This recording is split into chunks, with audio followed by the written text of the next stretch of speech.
Good morning. As we continue our lesson, parenting lesson, before that, we recap our, recap na to ang atong last nga lesson. Husband and wife as model. Then, time, open communication with our children, our kids, and our lesson for today is about time with our kids. Okay. Before that, we open our Bible in this Deuteronomy chapter 6 again, verse 4 to 8. Okay, Deuteronomy again, chapter 6, verse to 8. Okay. Then jump into Mark chapter 3, verse 14. Okay? Ana? Okay, ready? Okay. Ayun ta sa atong lesson. Excited na? Excited na ba? Okay. Deuteronomy chapter 6, verse 4, the Bible says, "Hear, O Israel, the Lord our God is one Lord. And thou shalt love the Lord thy God with all thine heart, and with all thy soul, and with all thy might. And these words which I commanded thee this day shall be in thine heart, and thou shalt teach them diligently unto thy children, and shalt talk of them when thou sittest in thine house, and when thou walkest by the way, and when thou liest down, and when thou risest up. And thou shalt bind them for a sign upon thine hand, and this shall be as frontlets between thy eyes." Okay? Jump ta sa Mark,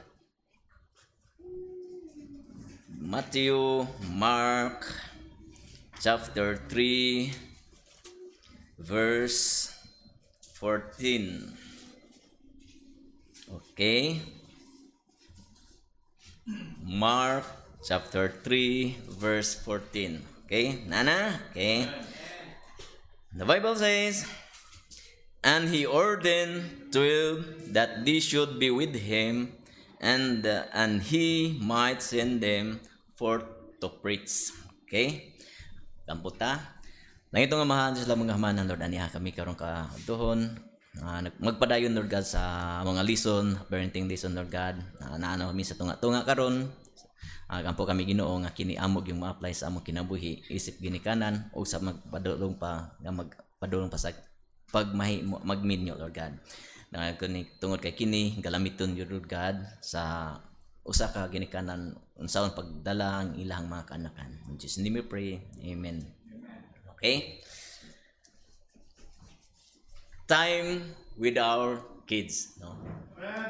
Panahon or oras uban sa atong mga anak. Diba? Okay. A close relationship is determined on how much time you have given to people. No? Makatimaan nila, makahibaw gid ka pila ka oras atong hatag anang mga tawhana. The more time you have for people, the closer you become with them. Tama? Diba? Sama sa atong gikuan pa. Sama giingon ni pastor, the more relationship with God, how much your time to give to Jesus. No? The more you closer with God, the more time you have given to God, the more you're closer with Him. Diba? Amen? Okay? Then, the more you're closer with Him, the more you influence you can have. The more influence you can have on them. Di ba? The more you closer, daghan kag makuha nga kinaiya gikan sa anang mga tawhana. Di ba? Daghan tag makuha. Sama ni Kristo, this principle is used by the Lord Jesus as He spent time with His disciples. Di ba? Sa atong gibasa sa Mark chapter 3, verse 14. No, naglaan gyud ang Ginoo ngadto sa iyang mga disipulo, di ba? Mao ni siya kuan nga iyahang gihatagan yung panahon ng iyahang mga disipulo. Mano siya ni. So, with our kids, we are called to spend time with them. No? Ato sang matawag nga naghatag sa taog panahon nga rin sa atong mga anak. Di ba? Naghatag panahon. So, kinahanglan nga dit ang na to ibaliwala kining paghatag og oras ngadto sa atong mga anak. Di ba? Kanang moingon ta nga I'm too busy. I'm too busy. Ang kasagaran bigay sa atong mga kuan ginikanan kung ang atong anak mo dool ayos akog sa mukana kay busy pa kayo ko, di ba? No, I'm too busy. No. The word is busy, the pressing problems. The pressing problems is what is this? Morning have deadlines and due dates are what often occupies and use our time.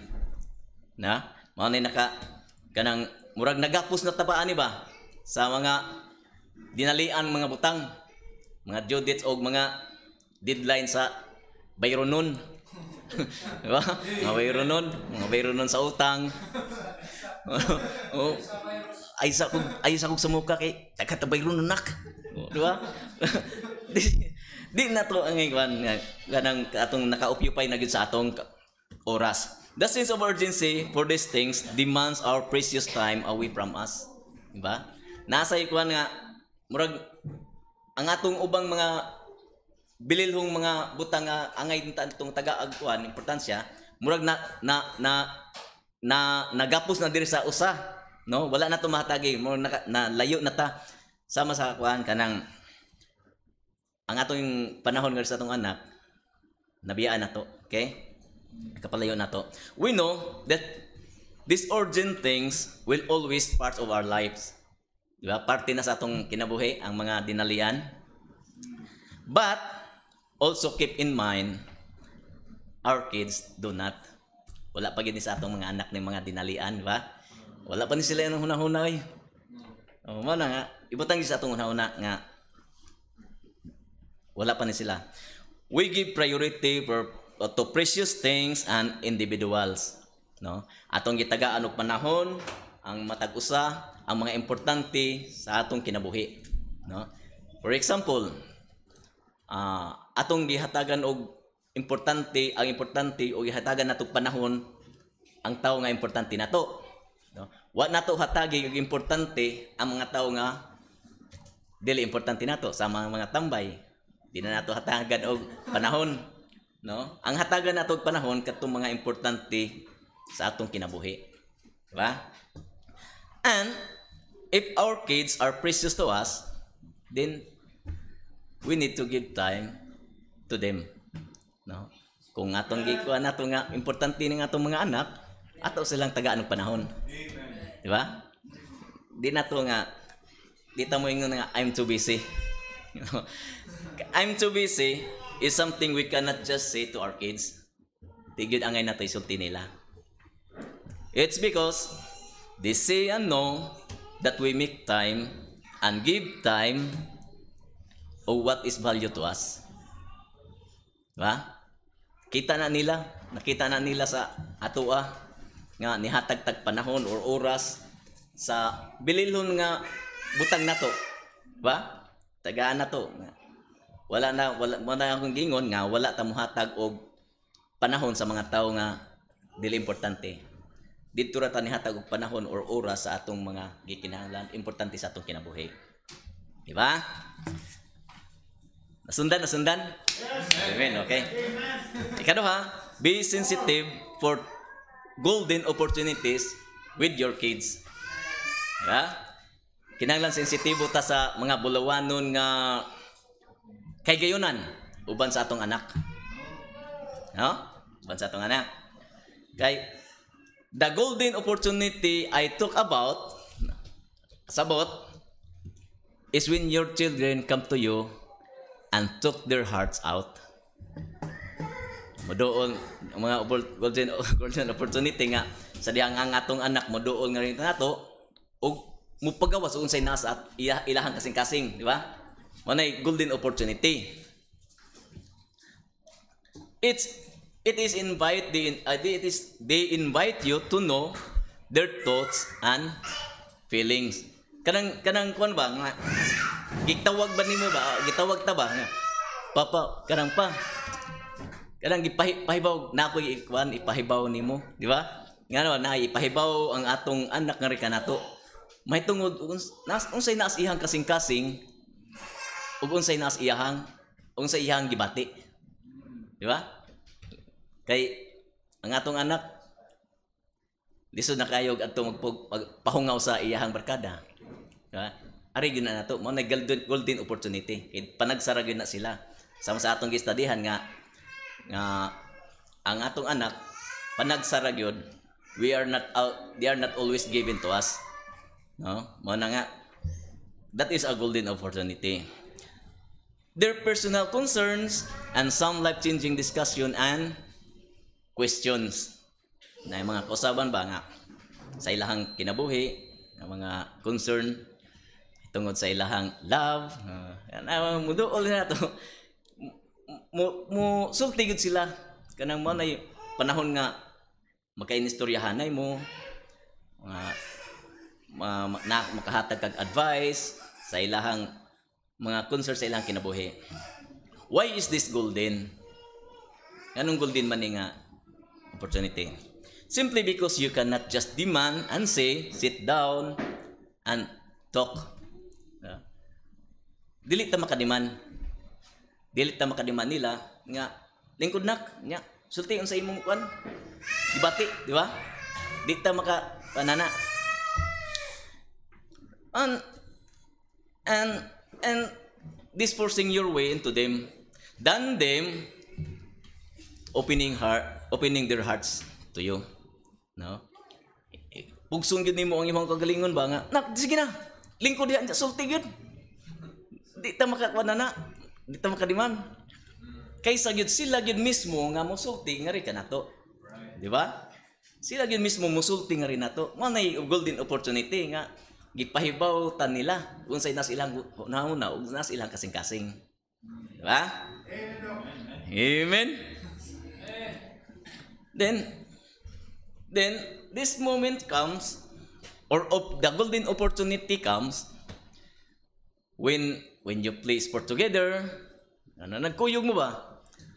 Moabot ang mga panahon gyud na nga maka-open sila diri nato. Sa dihang magkuyog mo sa mga pagduwa, eat together,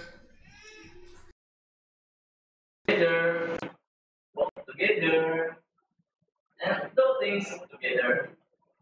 You also come if you race together. Paulay mo naagin magkwan. Naagin mga kaygayonan nga maka-open sila nga rin nato. And they also they laugh together and go to vacation also. Di ba? Ngatong lakaw mo nga na bakasyon mo beach nga na banding ba? Family banding. Anha na mga panahon nga maka-open sila nga rin nato.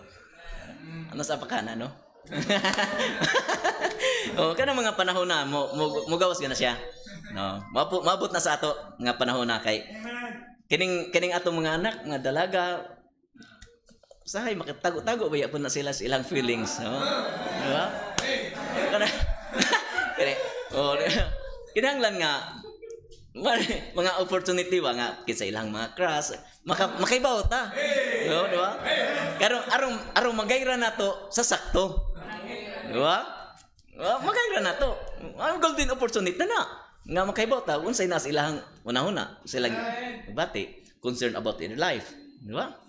And then kinahanglan nga di nato kanang baliwalaon ang mga panahon ug oras ngadto nila. Nayo sa ka istorya sa usa ka teacher. Nayo sa ka istorya. Nayo sa ka istorya sa usa ka teacher. The primary school teachers asked her students to write an essay about what they would like God to do for them. Unsay gusto nila mahitabo nga himuon sa Ginoo ngadto sa ilang kinabuhi. And at the end of the day, while marking the essays, she read one that made her very emotional. No? ang teacher samtang nahuman ng ano, iyang gichika ng mga gihimo sa mga estudyante. Sometimes siya nag-check nabasa niya ang usa ka essay sa isa ka estudyante nga very emotional. Murang nakapatandog yun sa ilahang kasing-kasing. Ug nakahilak yun ani. Klaro yun nakahilak yun ani. No? Kahilak yun siya ani. No? Her husband who had just walked in saw her crying and asked her, "What happened?"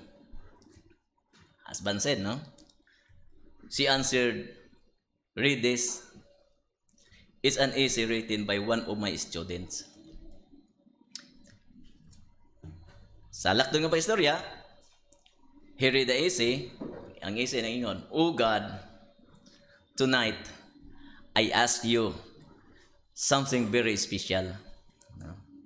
Turn me into the television like a TV. No? Like a TV in our house. I have my own special place with my family around me." Ayan. And he taken seriously when I talk. And I want to be a center of attention and be heard without interruption and questions. No?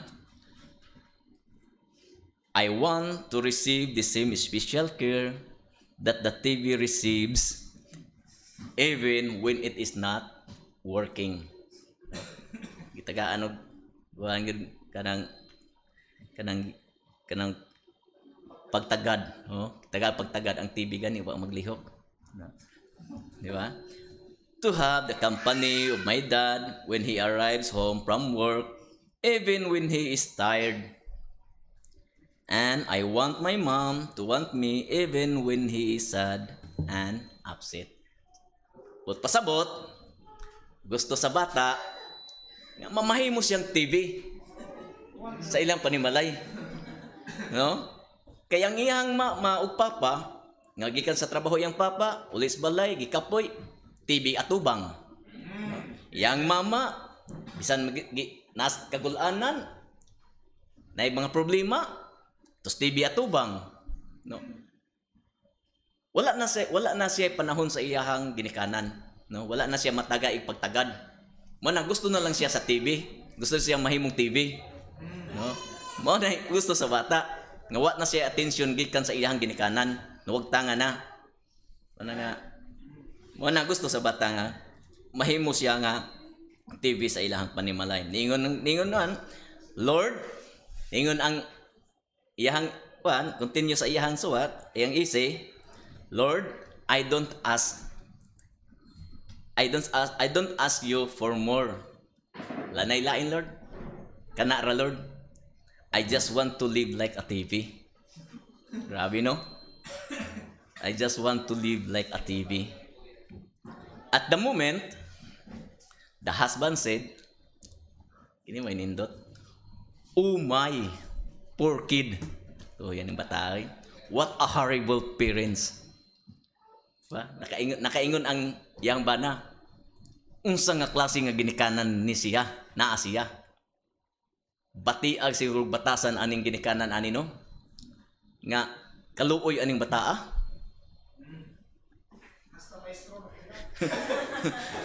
Ingon no? Luoy ani unsa klase nga ginikanan nga naa ni siya. Then the primary school teachers look at her husband and said, that essay is our sons. Iyaha diyang anak. So what essay dito sa iyang anak? No? No na nga hatagan na to pagtagad ang atong mga anak. Kay unyag mangandoy na siya mahimong TV. O kaha mangandoy siya mahimong cellphone. Ha? Kay kasagaran ba yapod sa atong kuan? Cellphone na mo giatubang. Ning abot balay cellphone. Lingkod. Oh. Di na lang TV kay ang TV usahay di na natagdon. Cellphone na lang. Atong usbuni. Di na TV, cellphone. Kailan na nga iniguli na tos balay. Tama sa magud sa kuan God kanang naay bagong inanak. Di ba ang inanak pag uli nimo sa balay adto ka sa bagong anak. No, lipay pa ka. Pero excited din mo uli. Ato ang kugos, kugos dayon ining mo dako na sama na ning mga dako na ngani, no? Wala tay pagtagad. Pasagda na lang nila. Pasagda na lang. Atura ka dito kay ano ko, busy ko. Di ba? Na siya. Cellphone na lang. Now. Okay. Okay. Continues our lesson. Bible's way of parenting includes time with them. No? Bible's way of parenting includes with them, no? In giving Bible ways of parenting includes giving time with them. Ba? Kining biblical nga pamaagi kuno sa pagpadako ngadto sa atong mga anak o pag uban na kuyog na aning paghatag og panahon ngadto nila. No? Ang pagpadako nato sa atong mga anak in biblical way kauban ang pagpadako sa atong panahon ngadto nila. Yeah. Bible's way of parenting is that the parents-child relationship will know each other. No? Kinahanglan yun magkainilan na yun ang ginikanan og ang anak. Ano siya ikuan? Parents are aware that they will not discourage their children and avoid doing so. Di nato tugutan nga ang atong anak masuko ang nato or ma-discourage. Atong ablihan sa Colossians chapter 3 verse 21. Okay, paspasin no okay. Daghan-daghan naman ning mga kuan nato, books na atong pag-ablihan. Okay, Colossians chapter 3 verse 21. Okay, Ephesians, Colossians. Okay? 3 verse 21. Fathers, provoke not your children to anger, lest they be discouraged. Ba? Di na to, paano nga masuko ang atong anak nga rin nato, or may ma-discourage na to. Diba? Ma-discourage sila. Or atong i-discourage. No? Ma-discourage sila. Then, they provide instructing and training. Sa Proverbs chapter 1 verse Salmo tayon Proverbs chapter 1 verse 8 and 9. Verse 1 chapter 1 verse 9. Okay? My son, hear the instruction of thy father, and forsake not the law of thy mother. For this shall be an ornament of grace unto thy head, and chains about thy neck. No? Ingon diri nga ayaw kalimti ang instruction sa imuhang papa. No. Dili nga gyud kalimtan. Nya ayaw sa ibaliwala ang balaod sa atong inahan. Dili sa dito ibaliwala, dili into sa likway na to ba. No. Nya to sa likway ang balaod sa atong inahan. Kay arong masul ni sila, magkinabuhi sila nini sa ibutang sa ilang ulo o mahimong ibutang sa ilang liog ang mao nga instruction o ang balaod. Then abanti nga ri sa chapter 22 verse 6. Amantita sa Proverbs chapter 22 verse 6. Nagingon siya, train up a child in the way he should go, and when he is old, he will not depart it. No? Ato yung i-training, no? Atong i-training ang atong anak sa sa ilahang padulngan sa kinabuhi aron kini dili sila mahimo ining magdako sila, dili sila mulihis. No? Di sila mulihis ani. Kining pagtudlo nato sa biblical way, di ba? Hindi sila mulihis hangtod sa pagdako nila, madani nila. And then sa Salmo 103 kanang parents are compassionate, no? Parents are compassionate. Ari atras ta sa Salmo 103 verse 13. Okay?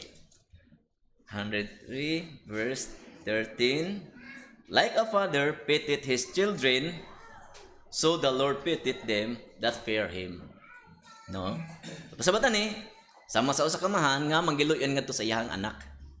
No? Manggiloy-on sa iyang anak sama sa Ginoo, manggiloy-on ngadto sa mga tawo nga nahadlok kaniya. No, may kahadlok kaniya. Manggiloy-on gyud ang Ginoo sa mga tawo nga hadlokon ngadto sa Ginoo. Sama sa atong anak. Manggiloy-on ta ngadto sa atong mga anak. No? And then they provide for their children. No? Sa 2 Corinthians chapter 12 verse 14. Parents are provide their children. Okay? Acts, Romans, 1 Corinthians, 2 Corinthians. Okay? Na? Chapter 12, verse 14. Okay? Behold, verse 14. Okay. 2 Corinthians, chapter 12, verse 14. Behold, the third time I am ready to come to you, and I will not be burdensome, no, to you. For I seek not yours, dili para sa imo kung say naa ka, but you, for the children ought not to lay up for the parents, but the parents for the children. Wala ningon nga abot pasabot ini nga ang ginikanan di ay mao mo provide ngadto sa iyang mga anak. Dili ang anak mo provide ngadto sa iyang ginikanan. No? Kasagaran baya ron, mga anak na baya mo provide nga to sa ginikanan. Kaya ang ginikanan tuwara sa sugalan. Tas inuman. No, gisugo pang ilang anak na. Dito kay patay makaon, di ba? Parents are provide to his children. Mo na ibot pasabot nga sa 2 Corinthians chapter 12 verse 14. And so deeply invested in their lives as spend lots of time with them. No? Deuteronomy sa ato nang basa sa Deuteronomy chapter 6, no? Naghatag yung panahon ngadto kanila sa pagtudlo ay tungod sa Ginoo. And having significant conversation about God. No? Sa Salmo, sa Salmo 78 verse 4. Salmo 78 verse 4. Okay. 78. Psalm 78 verse 4. I will not hide them from their children, showing to the generation to come and praises to the Lord and His strength and His wonderful works that He hath done. Sabot ani nga kanang dili na to itago, no? Dili na to itago ngadto sa atong mga anak. Ato ipakita sad ni ngadto sa mga generasyon, mga umaabot nga generasyon. Kung paghimaya sa Ginoo ug sa unsay nahimo sa Ginoo nga pagka wonderful nga iyang binuhat, no? Binuhat sa din sa kalibutan. And unsay nahimo niya sa atong kinabuhi, ba? Unsay gihimo sa Ginoo sa atong kinabuhi? O unsay gihimo niya sa atong palibot, wonderful works of God. Na dili gid nato itago nila, not indo tayo, no? And then answer questions from them. Ay ta sa Joshua. Joshua chapter 4 verse 20 and 24. Deuteronomy, Joshua. Okay. Chapter 4 verse 20 and 24. Okay. And those 12 stones which they took out of Jordan did Joshua pitch Gilgal. And he spake unto the children of Israel, saying, when your children shall ask their father in time to come, saying, what means these stones? Then ye shall let your children know, saying, Israel, come over this Jordan to dry land, for the Lord your God dried up the waters of Jordan from before you, until you were passed over, as the Lord your God did to the Red Sea. Then he dried up from before us, until we were gone over, that all the people of the earth might know that hand of the Lord that is mighty, that you might fear the Lord your God forever. Nanglan nga, unsay mga pangutana sa atong mga anak, pasabot nini, sa mga kining atong mga anak, baya, inig nagtuon ta ni, kinahanglan magtuon ta ni ha, aron makatubag sa tao sa unsa sa ilang mga pangutana. No? But pasabot ni nga, kung mangutana ang atong anak di ay sa unsa ning bato nga, unsa man ning mga batuha, unsa ning mga batuha, dad or ma'am, papa, mama. Ato nga mauni siya mga batuha nga simbolo sa dihang ning tabok sila sa dagat, no? Simbolo ni siya sa dihang pagtabok sa dagat nga wala mabasa ang ilang tiil, no? Sama sa gihimo ni Moses, no? Nga ang dagat iyang gipikas hangtod sila nakalabang sa pikas, tampe, no? Mao sad ni kang Joshua, mao ni siya itimaylan katong 12 stones, no? Nga gibutan to niya isip timailhanan nga pagkabubol sa kanang buhat sa Ginoo bitaw nga ilhanan nga gihimo sa Ginoo ngadto sa ilaha nga gipatabok sila sa Red Sea nga wala mabasa ang ilahang tiil. Makahibaw sad sila nga ang buhat sa Ginoo ngadto sa ilahang kinabuhi. And fear the Lord God forever. Hadlok sila ngadto sa Ginoo. No? Then in our last before we go, it's too busy, no? It's too busy. Then be sensitive for golden opportunities with your kids. And then a story. Then Bible's way of parenting includes giving time with them. Then the last is 4 F's in your conversations. 4 F's in your conversation. You know? As you date with your kids and spend time with them, it might be of good help that you can have time talking about the 4 F's. What is 4 F's? 4 F's is they are faith, no? Nang na sila pagtuo, friends, no? Naata mga friends, na sila mga friends sa church, and fears, kadlok sa Ginoo, and family. There are 4, no? Ay 4.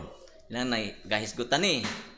Na sila faith, friends in Christ, friends, family, we are friends. Then fears in God, and family. Of course, there are other conversation that we can go through, but at least we would like to touch these topics because they are important areas. Kinahanglan yun nga. Although na ay mga sa dihang ato lang ikuan nga nagbanding mo, no? Na mo sa usa ka beach resorts. naamoy mga pagahisgutan nga mga lain, but the most important is we touch these topics na 4 F's in our conversation with our kids. No? 4 F's na naa sila pagtuo, no? Na pagtuo, na sila friends, no? Na sila kahadlok sa Ginoo, kahadlok nga mohimo og dautan, ano? Then we have a family. Then if you're not talking with our kids these kinds of things when we are younger, when they are younger, sabihin ako, if we're not talking with our kids these kinds of things when they are younger, how can we possibly expect to discuss with them when they grow older? Diba? Kung saan ka na ito pag-discuss, no? Sa ilaha, sa gamay pagani, wa nanto mahisguti. May tungod sa kining mga butanga nga atong pa isgutan, how much more nga sila dako na. No? It will become awkward. No? It will become awkward and odds and even impossible to suddenly talk topics that were never discussed before. No? Kanang kalit-kalit ra ka ba? Nak. Ari na sak. Lingkod digiri kay mag-Bible study ta. Mag-devotional ta. Now, sa gamay pa wa na to hisguti nga to nila. Sa dako na kaingon na ang atong anak nga, naunsa ka pa unsa nakaon nimo? Naunsa ka? Diba? Awkward na kayo sa atong kuan kanang isip usa ka ginikanan nga kalit-kalit ra nato mo ingon tangan to nila. Nakadungog ta sa pulong sa Ginoo, nya paguli nato sa balay, ari nak, kwanta diri, devotional ta. Di ba? It is good, but awkward na kayo nga sa atong mga anak, no? Kinahanglan nga samtang batgap gamay pa nga atong mga anak, ato na silang i-train up. No, tudloan na nato. Di ba? Labi na nga mga magplano pa. Di ba? Kabaw na maunsaon pagdaang yung mga anak. Why we do this? We do this for a goal. No? We do this for a goal. To prepare the way for future fruitful and discussions. Ang lan nga ato ning himuon, natay gustong kabuton, maabot para sa ugma nga mabungahon. Ba? Nga discussions, no? O ni siya. O aghang salamat.